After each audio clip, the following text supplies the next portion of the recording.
Paz, Senhor, meus irmãos. Mais uma vez, estamos alegres por estarmos estudando a lição da Escola Dominical com os amados.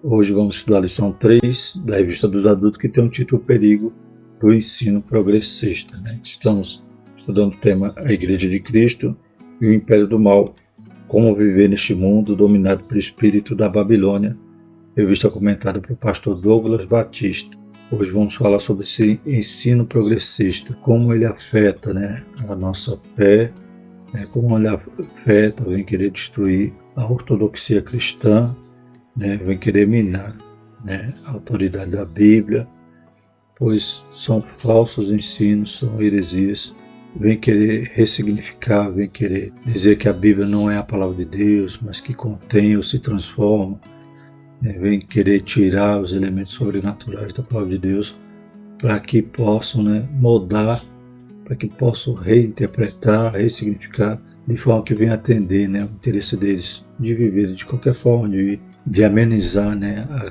condição do pecado que o ser humano vive, como vimos na lição passada, quando eles deturpam a doutrina bíblica do pecado, dizendo que o pecado é outra coisa, movendo o eixo ali do problema, para tentar resolver na questão social e não na questão espiritual, e vai acabando gerando esse afrouxamento moral que também temos estudado.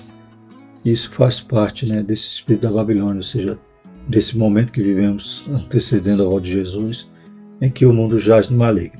Se o mundo jaz no maligno, todo o sistema mudando tem sido moldado, tem sido manipulado para que as pessoas cada vez mais se afastem de Deus. E mais uma arma, mais um instrumento de Satanás é esses ensinos progressistas. A gente vai ver que não tem a ver exatamente com progresso.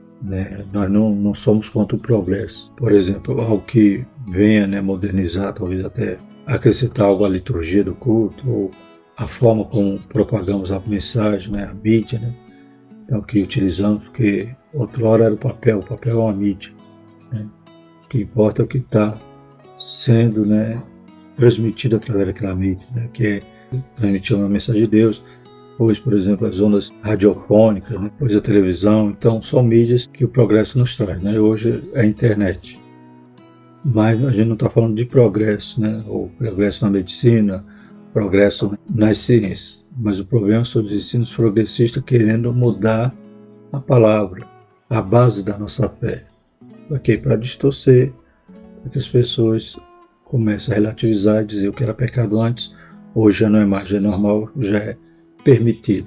Então é esse ensino progressista que a gente vai combater através dessa lição. Então não é o progresso, é os ensinos progressistas que querem deturpar a autoridade ou querem minar a autoridade, desfazer da base da nossa fé da palavra de Deus. Então, nesse aspecto, nós precisamos ser tradicionais, só a Escritura, continuar crendo que a palavra de Deus é a verdade absoluta, glórias a Deus, e ela não muda, passa os céus e a terra, porém a palavra de Deus não passa, louvado seja o nome do Senhor. Nesse aspecto estaremos combatendo os ensinos progressistas. O texto áureo diz: sabe, porém, isto, que nos últimos dias sobrevirão tempos trabalhosos, 2 Timóteo 3:1. Verdade prática, os ensinos progressistas buscam desconstruir a fé cristã por dentro e afastar as pessoas do verdadeiro cristianismo bíblico, tornando-as meras militantes de causas sociais. A gente viu isso claramente na lição passada, quando vai tentar mudar até o papel da igreja. A igreja não é para anunciar a mensagem, isso é secundário. A igreja é para tratar da desigualdade social, para aquela teologia do pecado social, teologia da libertação e a teologia da missão integral, vai dizer que a função da igreja é nessa área. É claro que isso a igreja faz, tem que fazer, tem feito, mas é secundário. Em primeiro lugar, a alma. Depois, a gente trata das demais coisas, dos sintomas ou das consequências do pecado.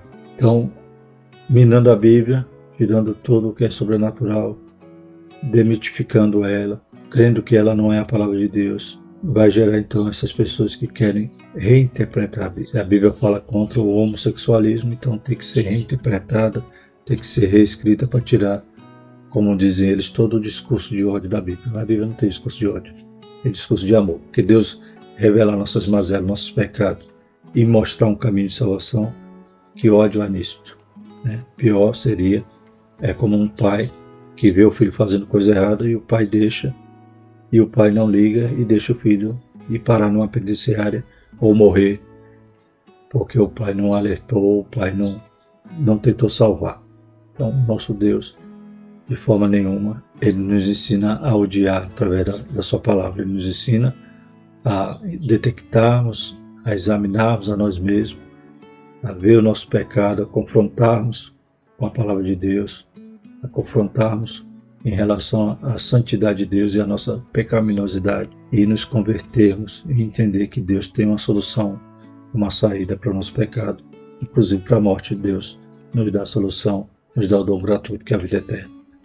Então, que discurso de ódio é esse que eles querem tirar? Eles querem tirar o discurso que confronta o nosso erro, o nosso pecado.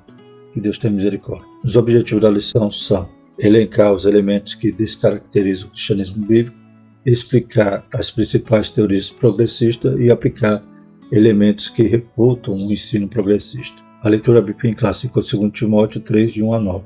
Sabe, porém, isto, que nos últimos dias sobrevirão tempos trabalhosos, porque haverá homens amantes de si mesmos, avarentos, presunçosos, soberbos, blasfemos, desobedientes a pais e mães, ingratos, profanos, sem afeto natural, irreconciliáveis, caluniadores, incontinentes, cruéis, sem amor para com os bons, traidores, obstinados, orgulhosos, mais amigos dos deleites do que amigos de Deus, tendo aparência de piedade, mas negando a eficácia dela. Afasta-te, porque deste número são os que introduzem pelas casas e levam cativas mulheres nessas, carregadas de pecado, levadas de várias concupiscências, que aprendem sempre e nunca podem chegar ao conhecimento da verdade. E como Janes e Jambres resistiram a Moisés, assim também estes resistem à verdade, sendo homens corruptos de entendimento e réprobos quanto à fé. Não irão, porém, avante, porque a todos será manifesto o seu desvario, como também o foi daqueles. A introdução diz o seguinte: nessa lição veremos que os ensinos progressistas enfraquecem a autoridade da Bíblia. Suas heresias propagam que as Escrituras contêm erros, que Deus não é soberano e que o sobrenatural é um mito. São indiferentes à doutrina bíblica do pecado, relativizam os valores morais e defendem a necessidade de ressignificar a fé cristã. Por conseguinte, seus ensinos progressistas resultam na descaracterização do cristianismo bíblico. Nesta oportunidade, verificaremos alguns de seus heréticos conceitos e os meios espirituais pelos quais a Igreja deve resistir aos seus efeitos maléficos, né? Então, já na introdução a gente já viu o resumo aqui de que estaremos estudando o que esses ensinos progressistas pretendem ou fazem e como a Igreja tem que se defender disso. Primeiro tópico, a descaracterização do cristianismo. Primeiro subtópico, a deterioração moral. A expressão bíblica últimos dias faz alusão ao período anterior à volta de Cristo, sendo retratado como um tempo extremamente difícil, né? Então, esses últimos dias, a gente vê em algum texto que inicia a partir do momento que Cristo encarna, né? Que Cristo nasce ali, louvado seja o nome do Senhor, e vai até o final, né? Mas, né, últimos dias, já é a última hora, então esse tempo, quanto mais próximo chega do final, mais essas coisas vão exponencialmente aumentando, né? Então, tanto os sinais, os princípios das dores que vão a cada dia se intensificando, como também a maldade, esse esfriamento, a apostasia, esses homens amantes de si mesmos, presunçosos, né? Então, tudo isso a cada dia se multiplica, se intensifica, né? A cada dia mais pessoas que querem viver dessa forma. Então, vai ficando cada vez mais difícil, né? Você não vai ter, né, um momento que triunfaremos aqui na Terra, né? Mas pelo contrário, né? A Igreja ela vai triunfar sendo arrebatada, vencendo, sendo perseverante até o fim. Mas infelizmente o mundo a cada dia piora, como diz o hino, né?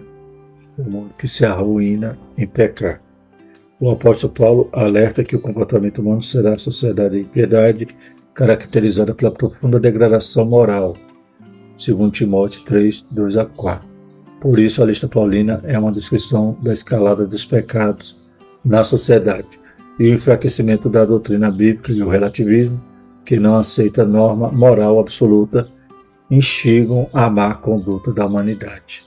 E a palavra, que é aquela que pode confrontá-lo, né, é como um auferidor, né, que demonstra a condição moral que a sociedade vive. Né? Então, em vez deles se espelhar ou buscar, né, se enquadrar o que a palavra de Deus ensina, ou seja, você tem um nível aqui, né, você vê que você está ultrapassando, você tenta diminuir, né, o que você está fazendo. Não.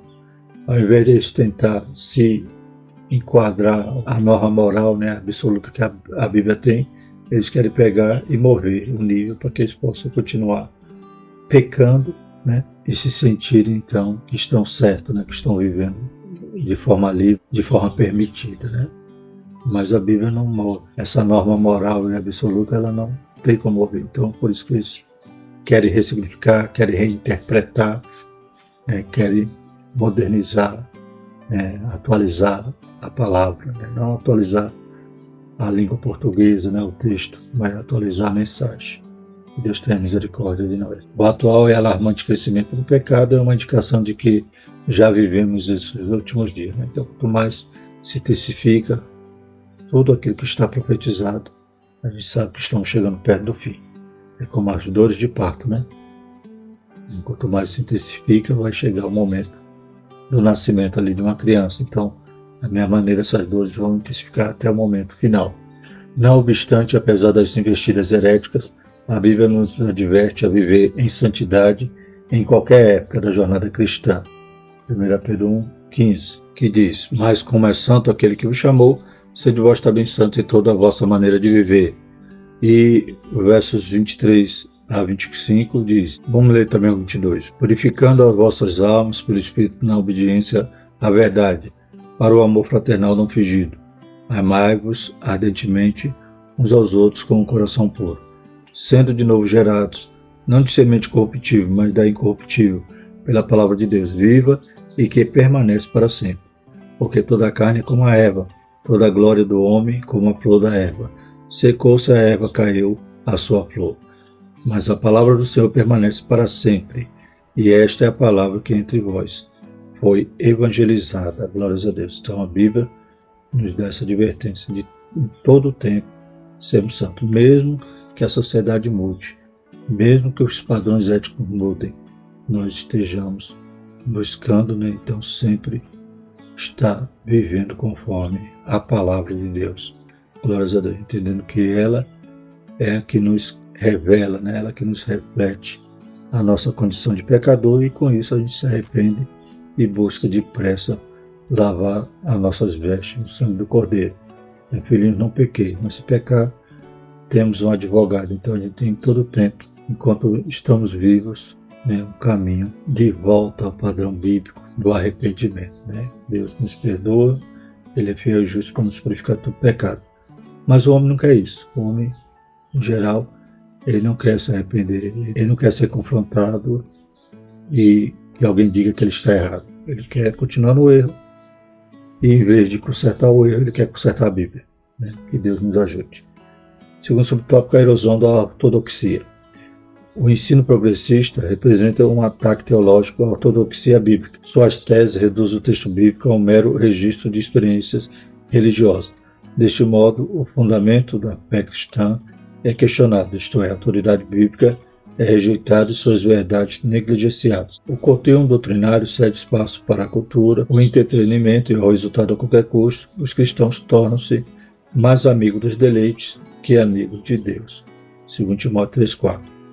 A vida em igreja fica desprovida do poder do Espírito, sendo incapaz de ser instrumento de transformação do caráter das pessoas. 2 Timóteo 3,5 e 2 Coríntios 4, 2 a 3. Então, os ataques que eles fazem é exatamente isso.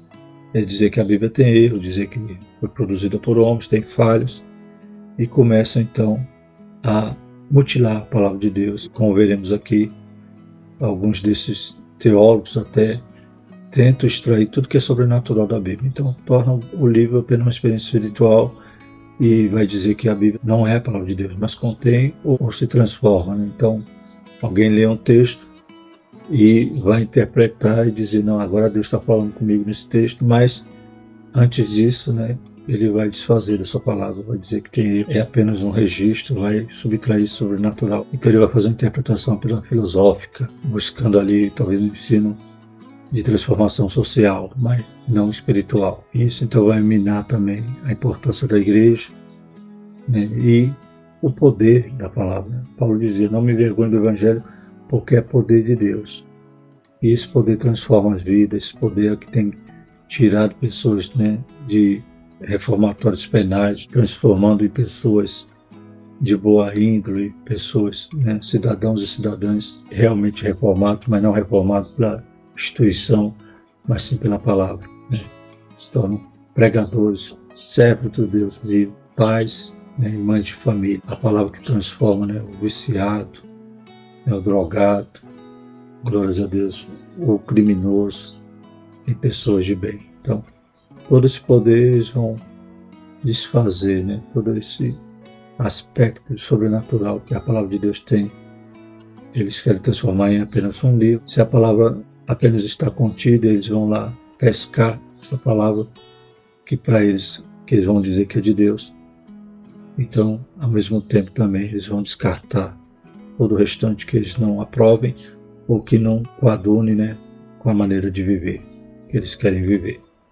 Então, vão acabando minando, né, a ortodoxia bíblica. Lembrando que a ortodoxia, né, é a crença verdadeira, né, ou seja, é o ensino verdadeiro da palavra. Terceiro subtópico, a corrupção da fé. Com o caráter humano maculado e a corrosão da ortodoxia, promovidos pelo progressismo no ensino, o cristianismo e a fé bíblica são descaracterizados. Não por acaso, o apóstolo Paulo acrescenta as práticas dos falsos cristãos, a repulsiva conduta da luxúria e de várias concupiscências. 2 Timóteo 3,6. Os hereges cativam as pessoas por meio de sedução e do engano. Escravos que são das paixões, eles acreditam que os prazeres do corpo não podem contaminar a alma. Por isso, os pecados morais, a libertinagem e o abuso do corpo são tolerados, tais como a prostituição, a ideologia do gênero, as drogas, o aborto, o relativismo moral e etc. A rebeldia e a ausência da genuína conversão os impede de alcançar o conhecimento da verdade. Por fim, o engano desses mestres e seus seguidores está objeto do juízo divino. Então, se corrompe a fé, não crê, não teme a Deus, não obedece a sua palavra, não se converte, não se arrepende. Então, tudo isso não tem importância para eles, porque a palavra de Deus não é a verdade absoluta. Eles acham que tem outras verdades. Acham então que o pecado do corpo não vai prejudicar a sua alma. Mas na verdade vive de forma materialista, de forma hedonista, né, que só pensa nos prazeres neste mundo, né? Se esquece que um dia vão ter que prestar conta diante de Deus. Um dia eles vão ter que colher o que eles plantaram aqui na terra, né? E se não se arrepender do pecado, não terá salvação, não poderão entrar no reino de Deus. Então as pessoas querem viver no tempo presente, amando os deleites e sendo inimigo de Deus, e no porvir querem que Deus ainda os coloque em bom lugar, como a gente ouve isso muito nos velórios, né? Que Deus nos ajude, que as pessoas entendam que Deus abriu uma porta, a porta estreita. Confiar para entrar nela, porque é ela que conduz, né, a salvação, ao reino de Deus. Mas as pessoas desfazem da palavra, desfazem da fé, desfazem de viver uma vida de santidade, em troca de viver uma vida de libertinagem. E isso, no futuro, eles vão ter que pagar, vão ter que prestar conta, né? Mas o problema não é eles viverem sem Deus, mas como a gente já falou, a gente está tratando aqui desses filhos da Babilônia, que é um sistema, né? É um mundo contra Deus. O problema não é dizer, eu não quero Deus e vou viver de qualquer jeito. Eles têm liberdade para isso. O problema agora é ser atacar a nossa fé, querer desfazer, querer destruir a autoridade da Bíblia e querer nos proibir de pregar a verdade ou termos a liberdade religiosa. Que Deus nos ajude. Segundo tópico, as teorias progressistas. Então vamos ver esses ataques à autoridade da Bíblia, né? Primeiro, a desconstrução da Bíblia. O ensino progressista é o desdobramento do liberalismo teológico. Sua principal característica é o repúdio à inspiração e inerrância da Bíblia, né? A gente lembra que não estamos falando aqui do progresso, né? Tecnologia, nada disso. Estamos falando aqui de ensino progressista, ou seja, eles querem atacar a base, aquilo que nós precisamos ser tradicionais, ou seja, ortodoxos, né? Interpretar a Bíblia como a Bíblia ela é, né? Então, o que Deus falava é essa hermenêutica que a gente tem que usar, né? O que Deus falava, quem falava, qual era a mensagem do autor e não a mensagem do leitor. Aqui o leitor quer interpretar e dizer que Deus está falando assim para ele, mas a gente tem que interpretar o que Deus estava transmitindo aos homens. Então é isso que a gente está vendo aqui, esses ensinos progressistas em relação à fé. Advém do liberalismo, né, que esse movimento teológico que começa, né, a querer interpretar a Bíblia baseado na razão, né, influenciado ali pelo racionalismo, pelo antropocentrismo, né, eles começam a tentar ligar a religião à ciência, querendo que converse, né, que haja essa dialética, e com a ciência, ou com o naturalismo, ou com as ciências sociais, né? Então eles tentam buscar essa interpretação e esses ensinos progressistas advêm daí. Sua principal característica é o repúdio da inspiração e inerrância da Bíblia. Então, para poder a Bíblia conversar com essas ciências, né, a primeira coisa que eles fazem é dizer que a Bíblia não é a palavra de Deus, então ela não foi inspirada, foi escrita por homens. Essa bandeira que eles costumam levantar, né, que a Bíblia foi escrita por homens. Então, eles anulam, querem anular ou repudiam, né, a inspiração e inerrância. Então, a Bíblia não tem erro. Glórias a Deus, toda a revelação de Deus é perfeita. A ênfase do progressismo repousa no antropocentrismo, né? Então o homem como centro, né? Lembra aquela imagem de Leonardo da Vinci, né? Que tem um homem com os braços abertos? Aquele movimento, né, do antropocentrismo influencia, né, essas doutrinas, esses pensamentos. E esse ensino produz pessoas egocêntricas e retira a convicção do pecado. O parâmetro progressista é de reinterpretação da Escritura para satisfazer as concupiscências humanas. Então, propaga-se um evangelho em que a salvação do homem ocorre por meio de uma reforma social com a relativização do pecado, da moral e da fé bíblica, como a gente viu na lição passada, né? Então, quiser revisitar esse tema, né, assista o vídeo da lição 2, que fala exatamente sobre essa condição, né, de deturpação da doutrina do pecado e achar que a salvação do homem parte por aqui, né, de uma reforma social e não espiritual. Assim, o termo progressista refere-se às teorias que se distanciam do cristianismo bíblico, em especial na deturpação das doutrinas e dos valores cristãos. Filipenses 3, 18 a 19 e 2 Pedro 2, 19. 2 Pedro 2, 19 diz: prometendo-lhe liberdade, sendo eles mesmos servos da corrupção, porque de quem alguém é vencido, do tal faz-se também servo. O segundo subtópico, o teísmo aberto. Outra corrente da teologia liberal progressista é o ensino do teísmo aberto, né? Então nós cremos no teísmo. Teísmo, né, que se refere a Deus, né, a existência de Deus no controle de todas as coisas, soberano, onipresente, onisciente, onipotente. Mas aqui a gente vai falar do teísmo aberto, que é essa outra doutrina que vai traçar aqui um Deus diferente do que a Bíblia nos revela. Nessa teologia, Deus é limitado. Não conhece o futuro em detalhes, não exerce o controle absoluto sobre o universo e nem sobre a vida humana. Afirma-se que o conhecimento divino das coisas que estão por acontecer depende das ações livres dos homens. Rejeita-se o conceito de presciência em que Deus sabe todas as coisas antecipadamente. Nessa heresia, Deus foi surpreendido pelo pecado do Éden e forçado a redesenhar a história, né? Então esse teísmo aberto vai desenhar um Deus, né, que não tem controle de tudo, um Deus limitado, um Deus que não conhece o futuro, que não é onisciente, não é presciente. Mas a Bíblia nos mostra um Deus completamente diferente do que esse teísmo aberto vai desenhar. A gente conhece um Deus que, quando o homem peca, Deus já tinha um plano de salvação, né? Antes da fundação do mundo, Deus já tinha, né, estabelecido que Jesus viria morrer em nosso lugar.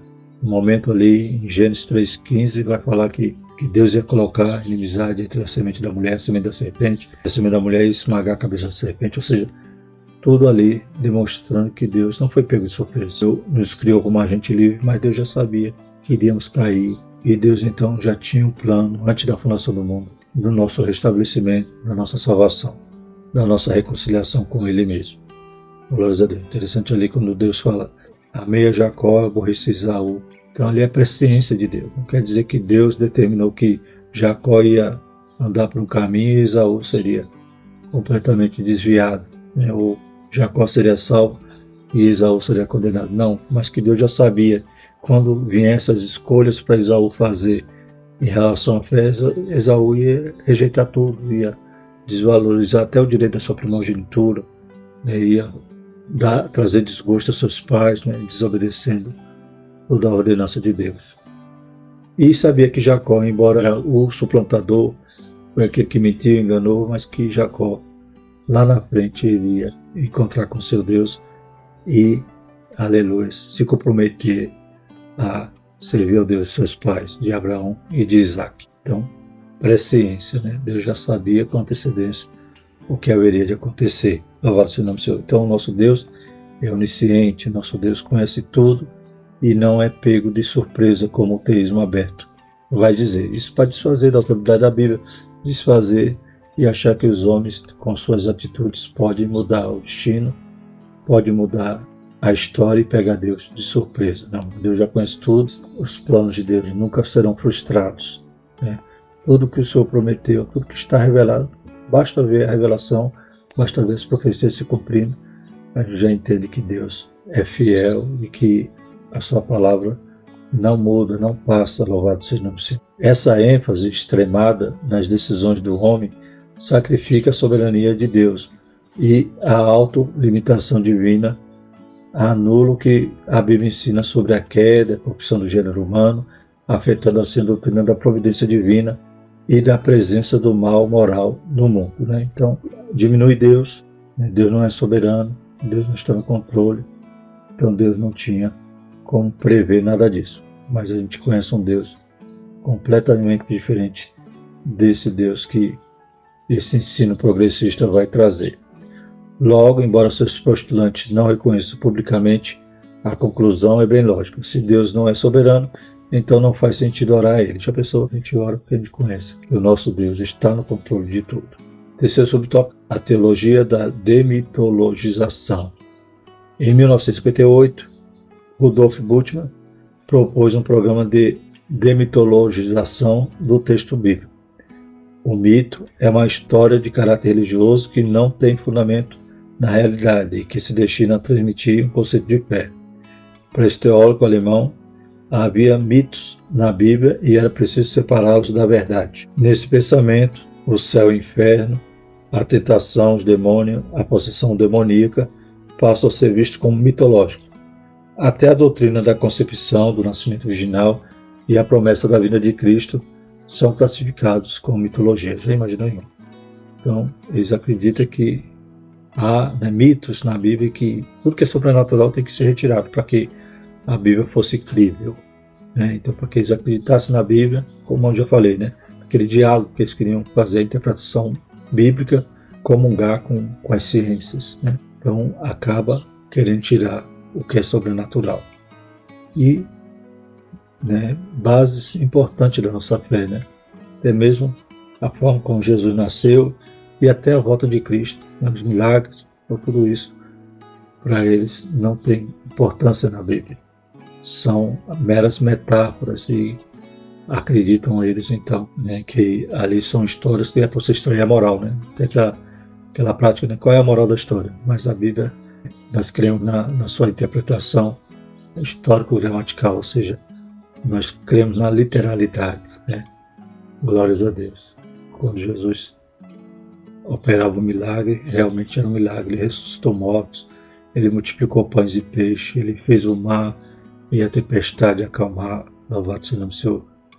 E ele, né, foi concebido pelo Espírito Santo, ele morreu, ressuscitou e ele vai voltar. Toda essa revelação que a Bíblia nos traz, nós cremos, confiamos e sabemos que é verdade. A palavra é viva, eficaz e mais penetrante que espada de dois gumes. Ela nos alcançou, entrou no nosso coração todo coração de pedra desmanchou, esmiuçou a penha. O Espírito Santo nos convenceu e nós o recebemos e vivemos o Evangelho, que é poder de Deus. Glórias a Deus. Então esses homens querem desfazer da palavra, querem tirar tudo que é sobrenatural. Sobra o quê? Não sobra nada. Não sobra nem Deus. Para que Deus então nos entregaria essa mensagem tão importante, tão fundamental, aquela que nos conduz, né, até o céu? Glórias a Deus.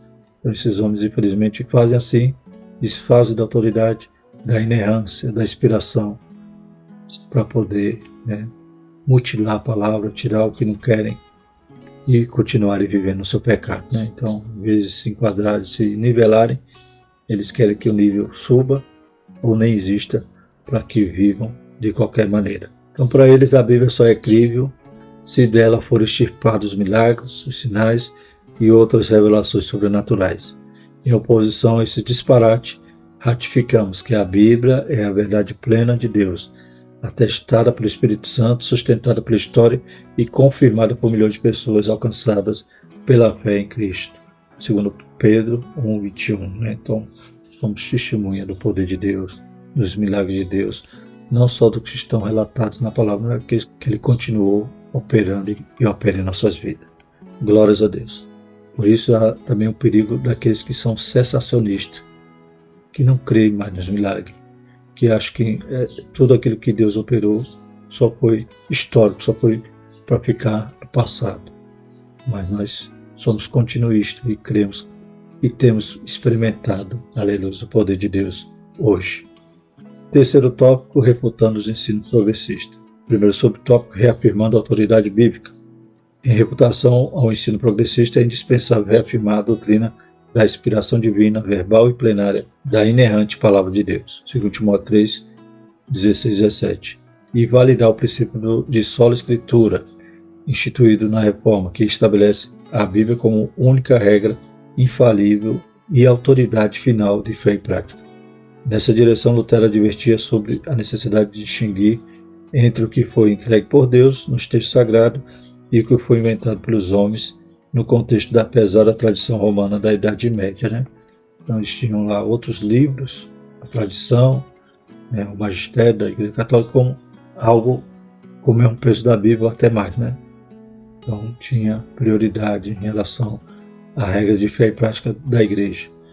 Mas a Reforma Protestante enfatiza que só a Bíblia tem essa autoridade. Só a Bíblia, que foi escrita e inspirada por Deus, soprada por Deus, né? É a respiração de Deus. Então, todas as palavras que foram escritas foram aquelas que Deus queria nos transmitir. Armínio, por sua vez, alertava que a perfeição da Escritura é solapada quando sua verdade é negada ou reinterpretada, né? Então, outro livro que venha trazer uma reinterpretação, outro pensador, outro teólogo que queira desfazer dessa mensagem ou reinterpretar, está querendo investir um ataque frontal, né? A autoridade da Bíblia, né? Então nós cremos na palavra do Senhor, só a Escritura, a nossa única regra de fé e prática, e cremos que ela é inerrante, que ela é divina, que ela é plenamente inspirada, verbal e plenária. Glórias a Deus. Desse modo, a autoridade bíblica é ratificada quando se oferece a resistência à presunção das ideologias humanas em acrescentar ou retirar alguma coisa da Escritura.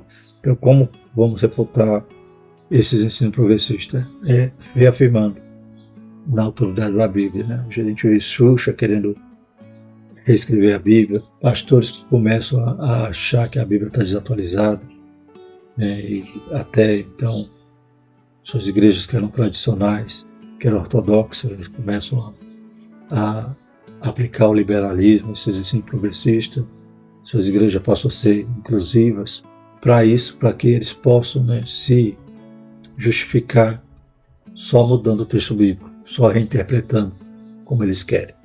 Segundo subtópico, ensinando as doutrinas bíblicas. A grande comissão confiada à igreja consiste em fazer e ensinar discípulos. Mateus 28, 19 e 20.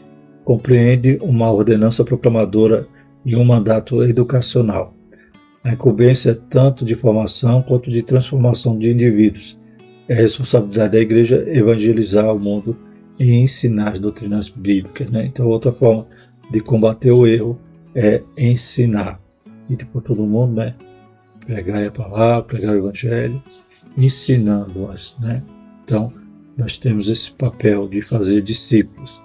Em vista disso, Paulo exorta a necessária dedicação ao ensino, né? Se o nosso ministério é ensinar, que haja, né, dedicação. A atividade é essencial para instruir, expor e corrigir o erro. Essa atuação é primordial na transformação da velha natureza, formação do caráter cristão, resultando no genuíno crescimento de uma igreja espiritualmente saudável e doutrinariamente bíblica.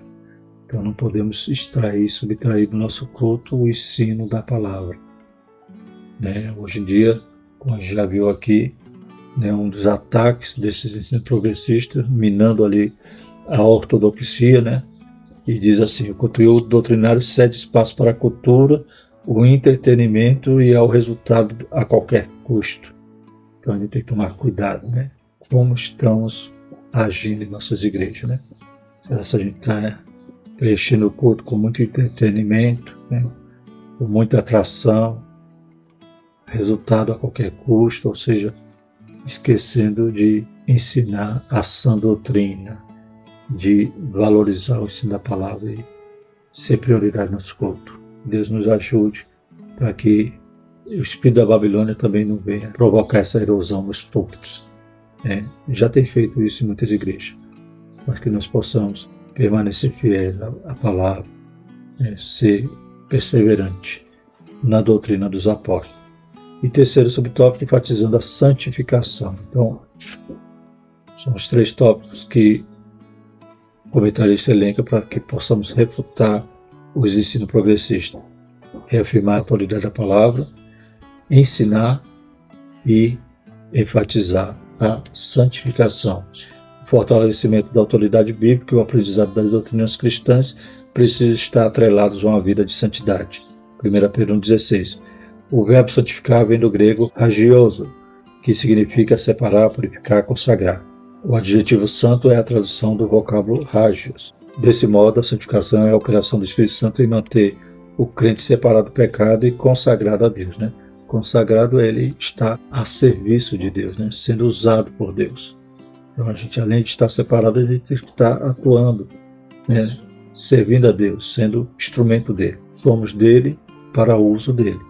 É a continuação da obra iniciada na regeneração, quando o salvo recebe a novidade de vida, né? Então o Espírito Santo nos convence, né? Como a gente falou sobre a doutrina do pecado, nos ilumina, né? Nos convence, nos reacende o livre-arbítrio, para que possamos escolher a Deus e nós então recebemos o dom gratuito de Deus mediante a fé, nos convertendo, nos arrependendo do nosso pecado. Ali é a santificação inicial, profissional, quando nós saímos do lago de lama e o Senhor nos firma os pés sobre a rocha.